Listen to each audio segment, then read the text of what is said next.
তুমি রেখে গেছো সেগুলো তোমার কবরে কোনো কাজে লাগছে? কোনো উত্তর পাবেন না।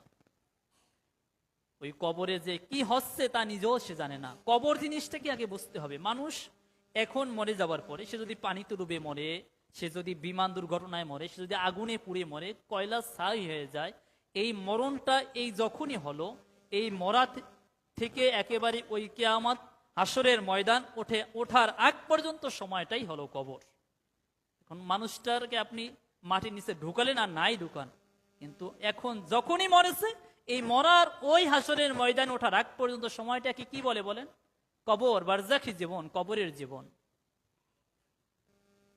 আল্লাহ সুবহানাহু ওয়া তাআলা বলছেন,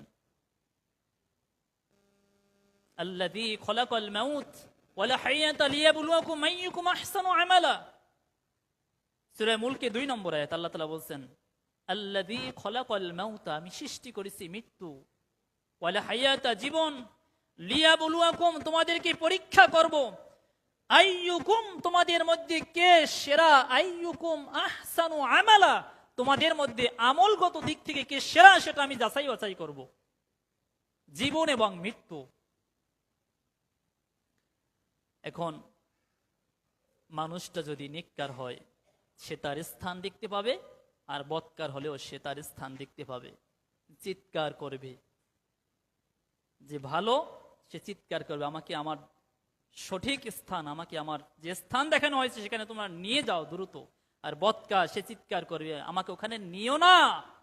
সে চিৎকার করবে, তোমরা আমাকে কোথায় নিয়ে যাচ্ছ? এই চিৎকারগুলো আমরা কেউই শুনবো না।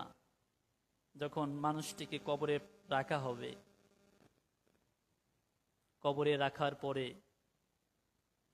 আমরা কবরের সওয়াল জবাব সকলেই জানি যে কি হতে পারে। দুজন ফেরেশতা আসবে, চোখ দুটা নীল বর্ণের। একটু চিন্তা করেন তো, চোখ নীল বর্ণ, বিশাল ভয়ঙ্কর ভয়ঙ্কর দেহ নিয়ে যদি আপনার কাছে ওই ফেরেশতা আসে,